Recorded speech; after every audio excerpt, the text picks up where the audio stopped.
Dobar dan, poštovana publiko, uvaženi članovi Društva književnika i književnih prevodilaca Niša.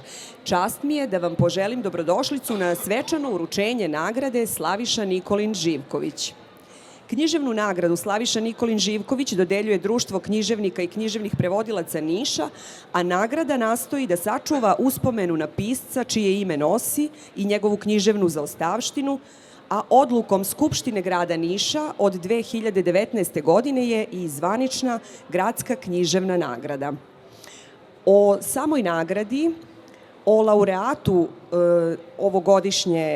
ovogodišnje nagrade govorit će nam predsjednik Društva književnika Niša, Dalibor Popović-Pop, zatim dr. Ivan Cvetanović i obratit će nam se i sam laureat Nikola Pantić i njemu želim posebnu dobrodošlicu. Izvolite. Hvala Mileni. Dobar dan, molim vas zauzmite vaše pozicije. Pozivam i potpredsjednika društva, gospodina Aleksandra Kostadinovića. Gospodine Nikola, izvolite na centralnu poziciju. Evo ovako, dame i gospodo, dobrodošli na Niški sajam knjiga. Po 58. put se okupljamo povodom sajma knjiga, a 6. put povodom uručenja gradske književne nagrade Slaviša Nikolin Živković. Ove godine laureat nam dolazi iz Ćuprije, zapravo iz Beograda, to je Nikola Pantić, rođen 1994. godine u Ćupriji. Po završetku medicinskog fakulteta u Beogradu radio je u COVID bolnici u Batajnici, a potom i u Centru za nuklearnu medicinu Kliničkog centra Srbije, gde je trenutno na 2. godini specijalizacije iz nuklearne medicine. Do sada je objavio nekoliko priča, član je udruženja lekara, pisaca, vidar, a Na putu do čoveka je njegov prvi roman. O svemu tome kako smo se i zašto odlučili da među 100 prispelih rukopisa, upravo rukopis Nikole Pantića, bude prvonagrađeni, govorit će nam predsjednik žirije, gospodin Ivan Cvetanović. Hvala Pope na najavi. Evo imam ja ovde pomoćni mikrofon.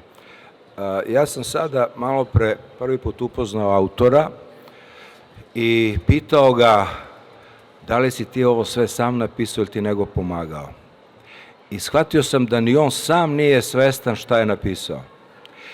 I ono što zaista, ja sam mu rekao da si znao šta si napisao, ti bi to ponudio Laguni ili nekim drugim većim izdavačima. I meni je zaista drago što smo mi, maleni žiri, ali veliki, prvi pronikli u talenat ovog mladog čoveka koji još nema ni 30 godina, koji je uspeo da završi medicinu, koji je uspeo da radi u COVID ambulanti, sad je na specijalizaciji. I kada sam ga pitao da li je on od ovaj roman pisao neko dugo vreme, pravio skice, kaže ne, u slobodno vreme, pa onda zadam sebi naslov i onda recimo, evo kako ide, to su delovi knjige, recimo žig, pa onda razmišlja o žigu, o tom implantu koji se zove Ausweis, a mi znamo šta Ausweis. Nemci su davali dozvole koja se zvala Ausweis, a ovde je ugrađen taj implant na desnoj podlaktici i on diktira ponašanje svake individue, a sve individue su iste. Pa je onda zadao sebi o veri, o ljubavi i tako dalje. Ono što je jednom prilikom rekla genijalna filozofkinja, zamislite da budem rodno ispravan, filozofkinja, žena filozof, Marija Sambrano, španska žena filozof, koja je rekla da je život čoveka napušten. Pa onda pojačava, kaže, život konkretnog čoveka je napušten i predat njegovom neznanju i beznađu i njegovoj zbunjenosti. Nikola je ovde kroz svoj splet distopijskog i utopijskog kako sad može da bude splet iz distopijskog i utopijskog. On je ispod naslova, a zamislite naslov, na put do čoveka. Taj čovek koji je izgubljen, život čoveka koji je napušten, on pokušava da se vrati čoveku. A ko od nas ovde, pa čak i ovu decu da pitamo, ko od nas ne misli da život treba da nam se vrati? Mislim da se svi slažemo da smo mi prepušteni jednoj struji, bujici vremena, tog postmodernog vremena koji više nije ni postmodern. Jer šta će biti posle postmodernog vremena? Postmoderno vreme, a posle toga bit će samo post. Nikola u svoj svet distopijski, koji u stvari nije distopijski, to je ovaj svet koji on samo gleda iznutra. Ima jedna divna knjiga Komnenića, Ljubim te iznutra. On je pogledao ovaj život iznutra i osvetlio ga iznutra. Taj svet negde tamo, neko doba, nije naveo koje su to godine, jer u njegovom svetu nema vremena. U njegovom svetu nema smrti. U njegovom vremenu nema bolesti, zato što svi organi se prave iz matičnih ćelija.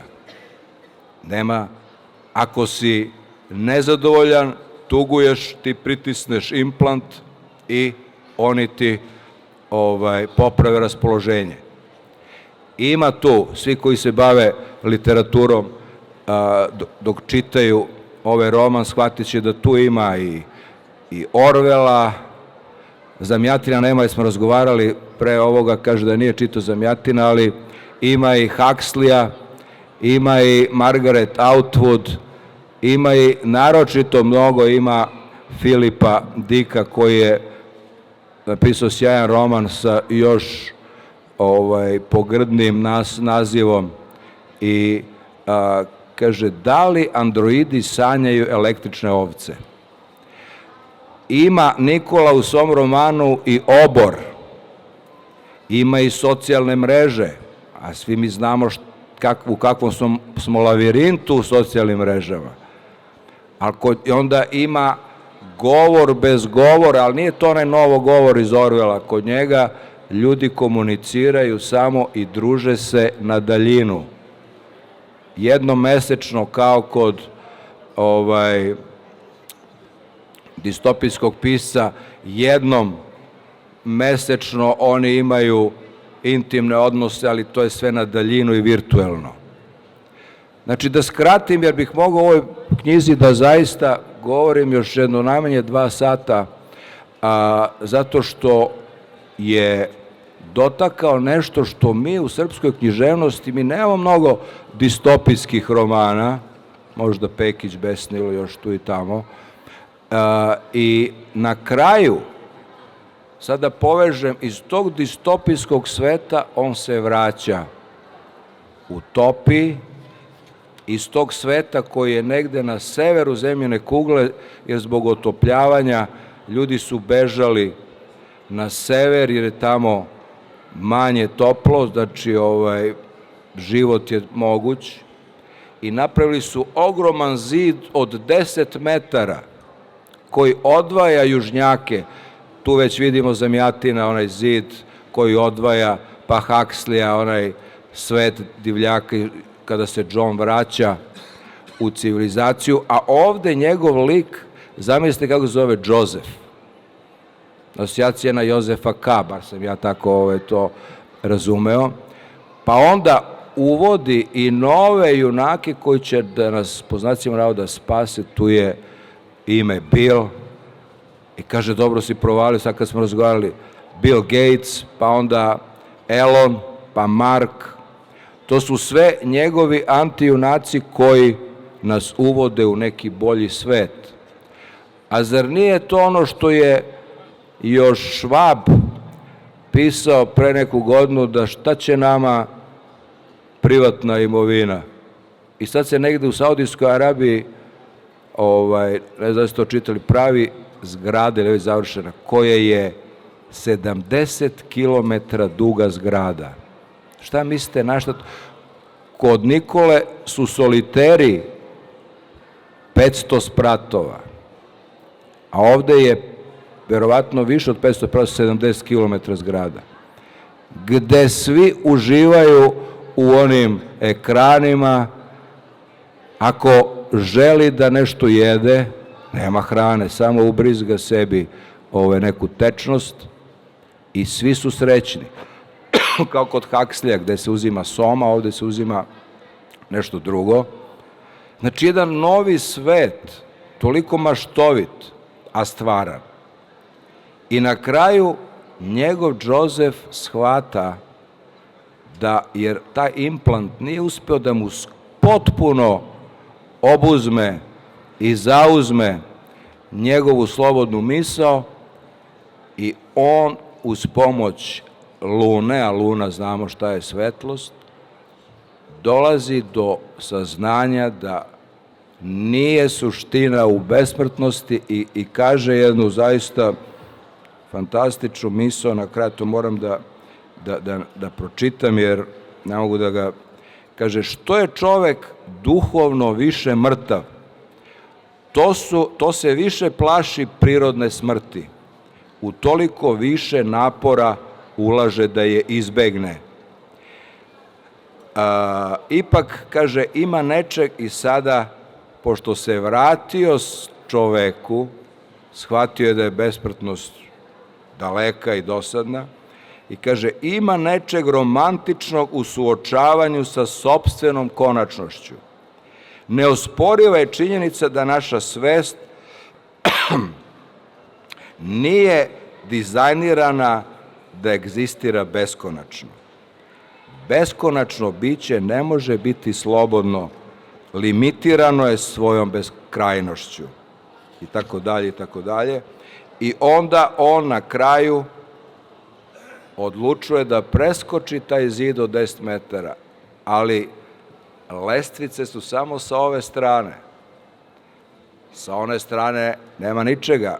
Sunovrat ili da preživi, ali ne zna šta ga očekuje. Ali bez obzira na to, on kaže,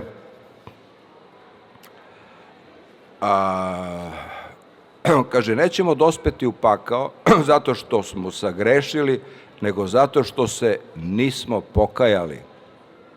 Stoga ovaj povratnik bludnog sina, Džozef, ponizni akt pokajanja vidi kao nesavršenog Božjeg deteta. I na kraju on preskače gore na vrhu tog zida i kaže, dolazi preporođeno ljudsko biće, dolazi čovek, on se odvoji od hladnog zida, prepustivši ostarelo telo talasu oštrog vetra, i tada mu se u dubini oslobođene duše javi blagi glas koji ubedljivo reče, pazi, zapamti. I mi svi da zapamtimo, i molim vas, uzmite ovu knjigu, promenit će vaš kod razmišljanja, jer mi smo postali zombi, mora neko da nas protrese, a mediji i cela atmosfera u kojoj živimo je od nas napravila obične zombiće. Hvala i čestitam Nikola još jednom. Hvala profesoru Cvetanoviću. Sad idemo na onaj svečani deo ove svečanosti kada ćemo uručiti nagradu. Pozivam Nikolu Pantića da izađe ispred, prosto pošto su nam gradski zvaničnici i još jednom izostali, ne preostaje ništa drugo nego da predsednik moja malenkost uruči nagradu. Najsvečaniji deo svečanosti. Da. Čestitam.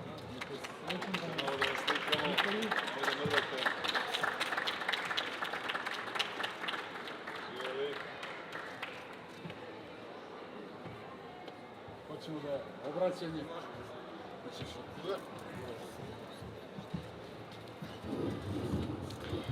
Pa ovako, prvo, posle svega što je rekao profesor Cvetanović, stvarno malo i neprijatno da sad ja nešto hvalim samog sebe. Pre svega, ovo stvarno kad vidim da je neko ko je toliko stručan, da je pročitao knjigu i zapravo sad vidim tek podvlačio neke ključne delove, stvarno mislim mnogo znači nekom ko je mladi, ko nije imao ranije objavljivana dela. Tako da stvarno, pogotovo što su to 3 člana žirija sa velikim iskustvom koji su verovatno pročitali stotine knjiga, koji imaju daleko više iskustva u književnosti od mene i verovatno je među tih 100-ak kandidata bilo i onih koji su daleko iskusniji od mene i koji verovatno stilski se bolje obraćaju, ali eto, ja ne mogu vam pišem koliko sam zahvalan u suštini, jer da sam ja ovo napisao i da nije dobilo nagradu, da nisam dobio satisfakciju od nekog ko je toliko stručan, ja ne znam da li bih nastavio. Evo sad sam imao jedan period kad sam skroz malo smanjio pisanje, ja ne znam da li bih nastavio da pišem, ali sad stvarno, pogotovo kad mi je profesor Cvetanović malo pre u više navrata priča kao ne zna šta si uradio i stvarno... Da, nisam svestan šta si uradio. Stvarno, ja sam sad htio da pričam neki govor, ono što sam pisao, sad ne mogu da pišem. Sad ću da pričam šta je pamet na pamet. Tako da, stvarno, ne mogu, još mi kaže kao ići ćemo po Srbiji, pa ćemo da, ima to 700 primjera kada pravit ćemo zvezdu od tebe. Ja rekao, pa to da, ali dobro, mislim, meni je jasno da sad nije to neko tržište za književnost u Srbiji spektakularno, svakako kogod pročita knjigu, ja ću da budem zahvalan i celom žiriju i gradu Nišu, i društvu, to sam da sledeće kaže, i društvo književnika, to je bilo u govoru inače probitno, ali sad pošto sam morao da improvizujem, i društvo književnika, književnih prevodilaca Niš, naravno.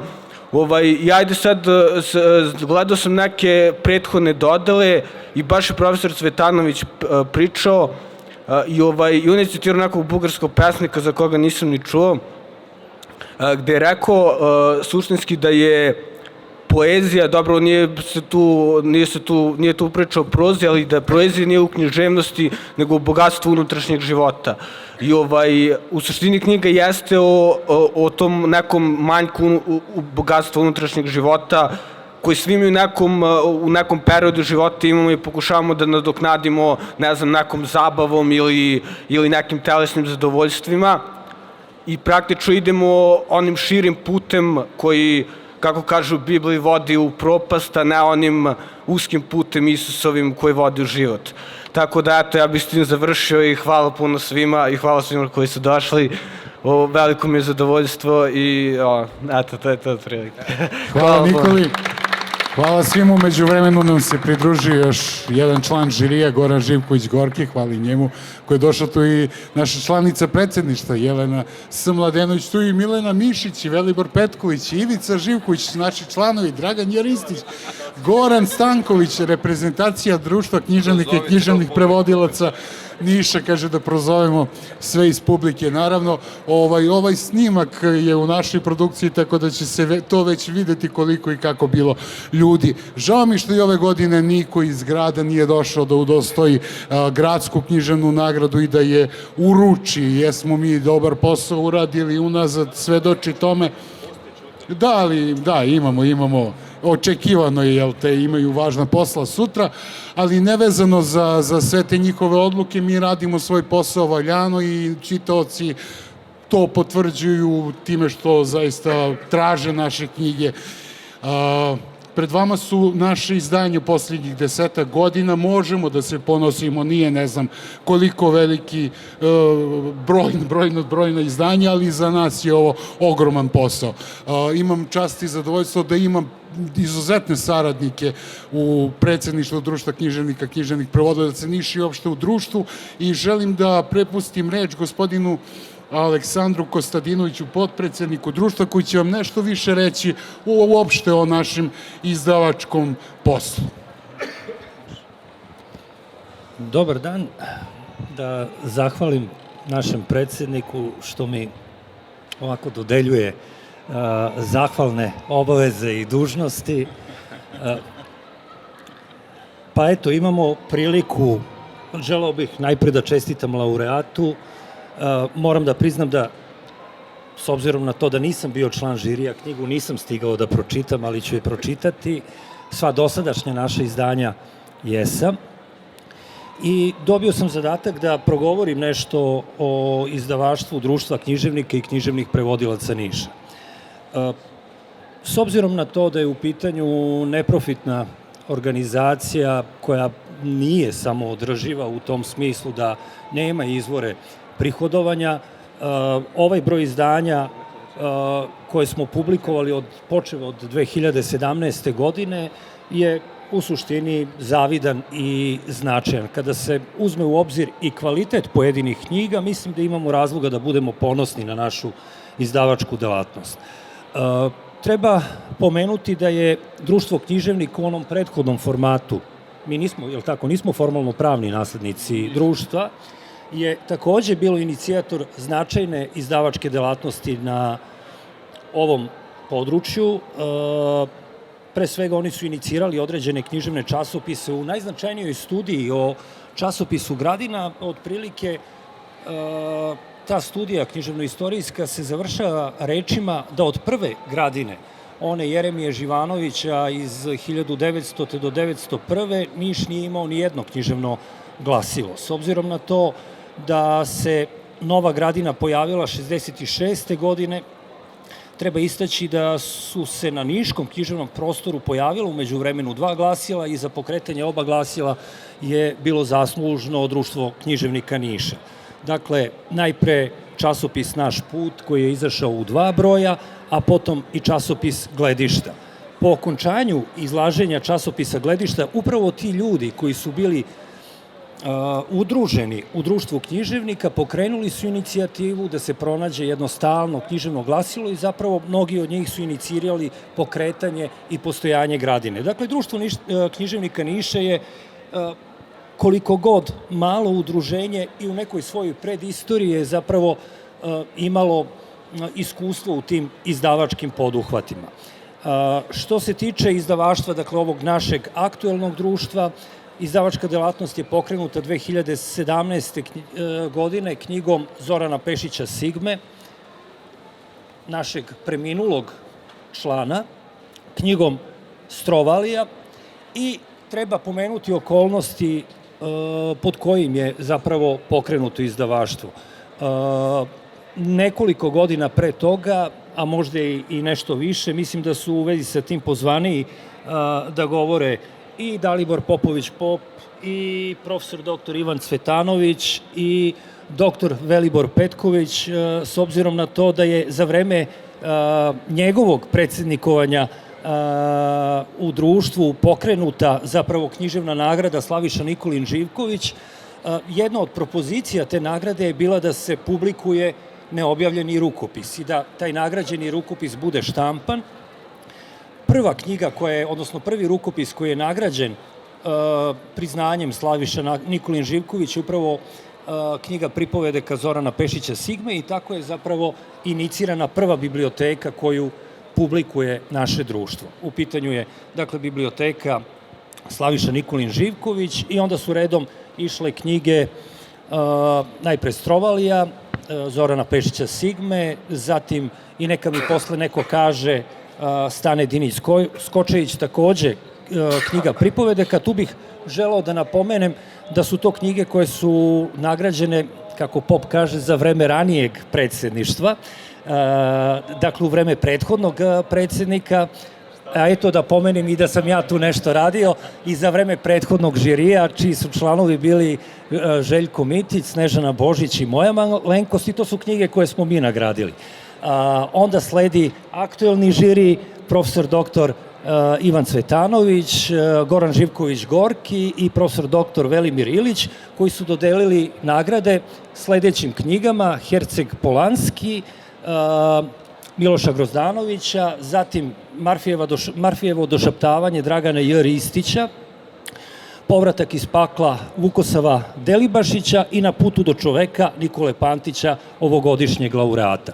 Treba primetiti da su, dakle, svih 6 nagrađenih knjiga pripadaju na neki način narativnoj prozi, Izuzetak je knjiga Dragana J. Ristića koja je u morfološkom i žanrovskom smislu nešto komplikovanija i nekako ja sam primetio da se žiri opredeljivao po pravilu za narativnu prozu, a s obzirom na to da sam privatno prema nekim svojim ličnim afinitetima uglavnom neko ko preferira poetske žanrove, primetio sam da je to neka vrsta, ajde da kažemo, manjka ili nedostatka u našoj izdavačkoj politici. Naravno, nisam ja tu ništa inicirao je ponovo kao i uvek Dalibor Popović Pop.